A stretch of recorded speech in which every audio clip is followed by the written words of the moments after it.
आम आदमी पार्टी में बवंडर मचा हुआ है, पहले कुमार विश्वास और अब कपिल मिश्रा। क्या होगा आम आदमी पार्टी का भविष्य? क्या केजरीवाल इस्तीफा देंगे? क्या वो इससे उभर पाएंगे? क्योंकि आरोप प्रत्यारोप की राजनीति से ही आम आदमी पार्टी बनी है। मेरे साथ शीतल पी सिंह हैं, जो आम आदमी पार्टी के थिंक टैंक के मेंबर भी हैं, और चाहे मुख्यमंत्री हों, चाहे सिसोदिया हों या संजय सिंह, उनके बहुत करीबी हैं।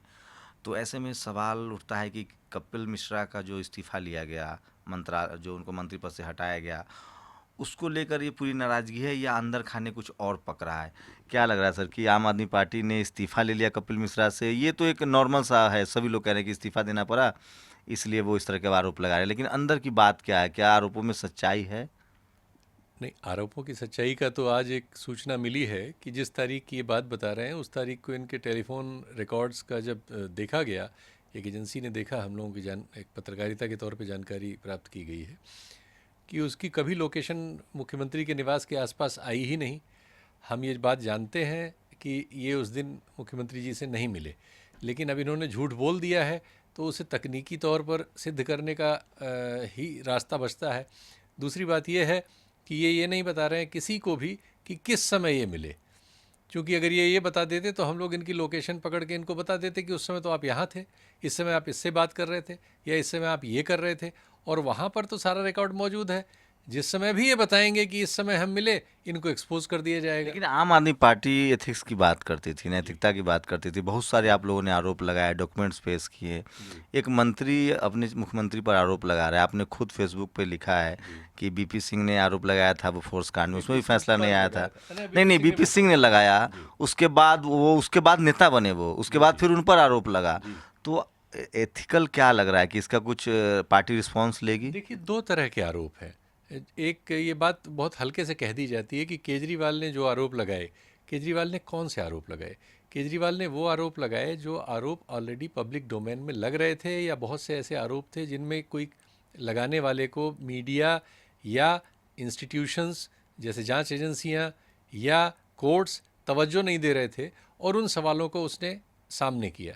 जैसे आप डीडीसीए का ही मामला ले लीजिए, वो आज का मामला नहीं है। बिशन सिंह बेदी हुए, कीर्ति आज़ाद हुए, सुरेंद्र खन्ना हुए, दसियों साल से हजारों ज्ञापन ये लोग दुनिया को दे चुके हैं।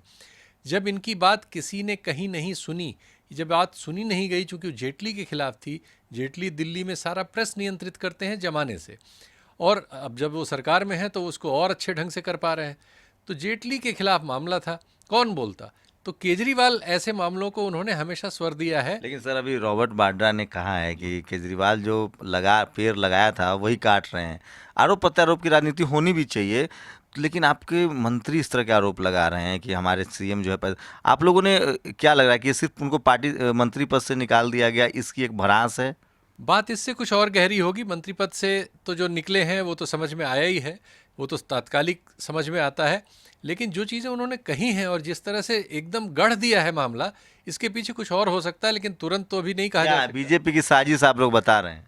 भाई, बीजेपी के अलावा और किसी को समस्या हमसे इतनी कहाँ है?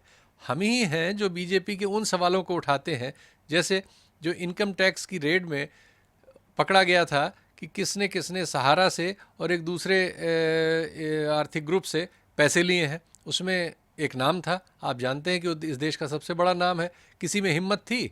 तो ये सब सवाल केजरीवाल उठाते हैं और उसकी कीमत चुकाते हैं। कौन है जो मुकेश अंबानी के खिलाफ इस देश में एफआईआर दर्ज कर लेता? और एफआईआर करा कौन रहा था? कोई राह चलता आदमी तो करा नहीं रहा था। एक पुराने रिटायर्ड कैबिनेट सेक्रेटरी ने, एक पुराने रिटायर्ड एडमिरल ने, और देश के सबसे माने जाने वकील प्रशांत भूषण जो मानवाधिकार और ऐसे सवाल उठाते रहे, इन तीन लोगों की कंप्लेंट थी। कोई एरू गैरू की कंप्लेंट थी नहीं, एसीबी में दर्ज करनी थी। मुख्यमंत्री को फैसला लेना था, मुख्यमंत्री ने विवेक से फैसला लिया और वो एफआईआर दर्ज हो गई। जाहिर है कि वो इससे निशाने पे आए। आज जब 70% मीडिया मुकेश अंबानी का है तो वो मीडिया क्या करेगा? आज वो केजरीवाल की चमड़ी उधेड़ लेगा, उधेड़ रहा है।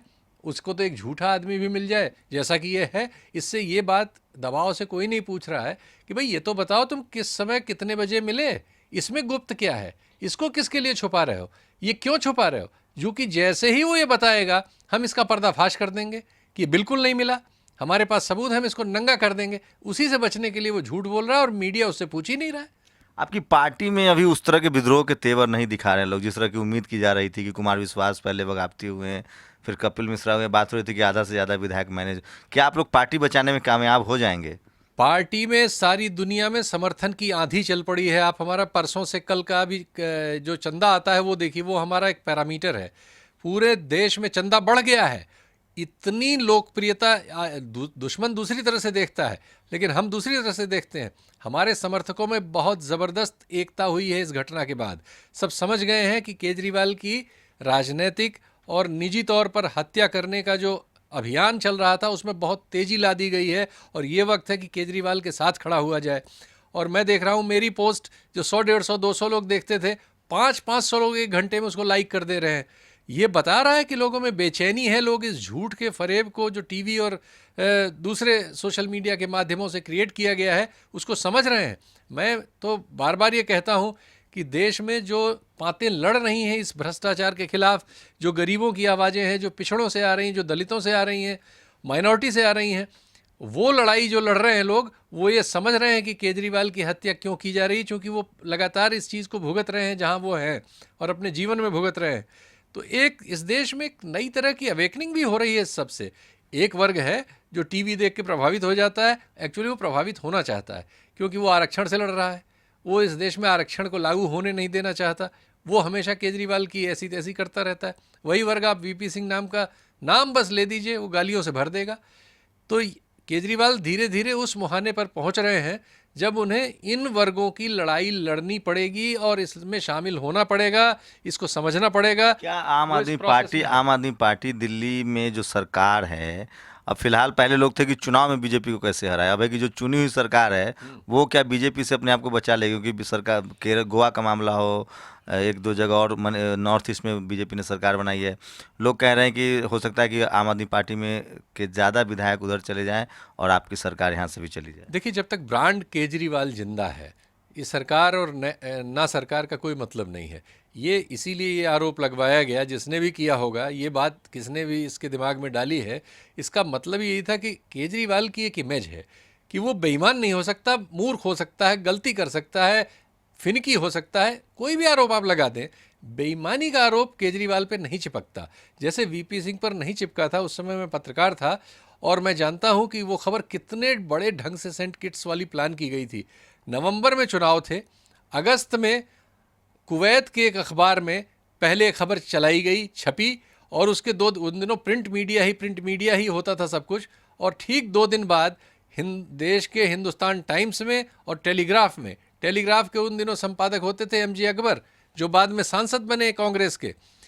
ये इन 2 जगहों, और आज बीजेपी के मंत्री हैं, बीजेपी के सांसद हैं।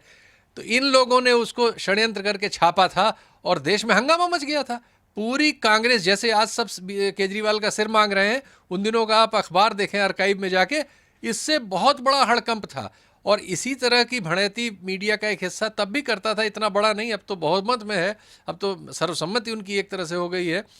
तो उस समय ये सारे मीडिया ने, राजीव शुक्ला वगैरह, एकदम हल्ला मचा दिया था इन्होंने कि वो तो पता नहीं क्या मिल गया, कि मतलब यही होता है कि इस तरह के ब्रांड को वो बेईमान कैसे साबित कर दें। आम आदमी पार्टी की अगली रणनीति क्या होगी? पार्टी को टूट से कैसे बचा पाएंगे? पार्टी में और कोई टूट ही नहीं है, जैसे मैं आपको बता रहा हूँ। पार्टी से जो टूटेगा वो बिन्नी की तरह हो जाएगा, और जाने क्या हो जाएगा उसका पता नहीं चलेगा। पार्टी में बहुत अभूतपूर्व एकता पैदा हो रही है। कार्यकर्ता जो बिलों में घुस गए थे वो निकल निकल के आ गए हैं, वो इनबॉक्स मुझे भेज रहे हैं, फ़ोन कर रहे हैं कि सर ये क्या होगा, अब केजरीवाल साहब का क्या होगा। केजरीवाल निश्चित तौर पर ईमानदारी के सबसे बड़े ब्रांड हैं इस देश में।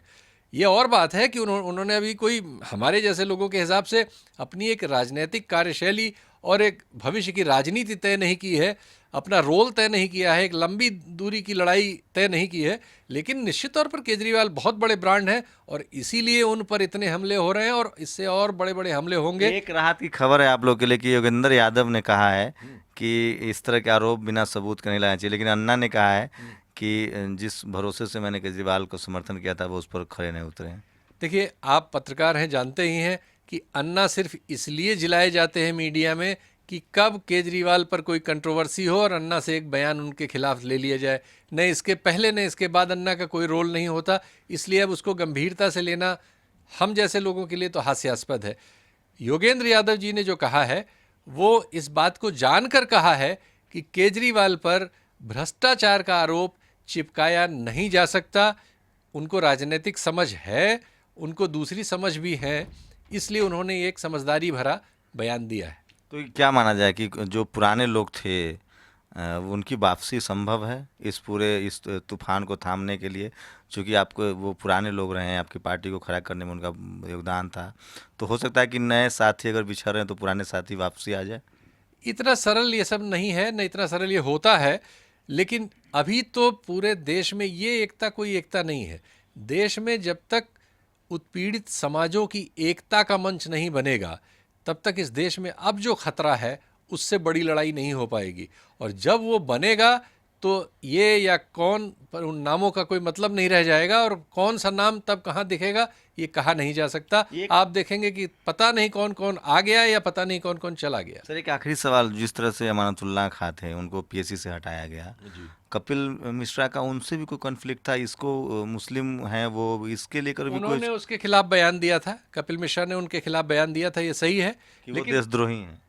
बिल्कुल दिया था, लेकिन अब वो एक फैसला हमारी जो कमेटी है उसने लिया था। दूसरा कोई फैसला जो होगा वो भी वो कमेटी लेगी, इसलिए वो तो फैसले कमेटी ले रही है।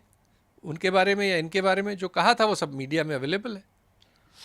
तो ये थे शीतलप्रीत सिंह, जिनकी माने तो पार्टी के अंदर खाने में मीडिया में भले जो चर्चा हो, लेकिन पार्टी अंदर खाने से भी मजबूत है। अभी विधायकों का बगावती तेवर तो नहीं सामने आया है, लेकिन ये देखना होगा कि कुमार विश्वास, उसके बाद कपिल मिश्रा, उसके बाद बीजेपी के जो पार्टी के ही लोग हैं वो अरविंद केजरीवाल के प्रति कितना समर्थन जता पाते हैं।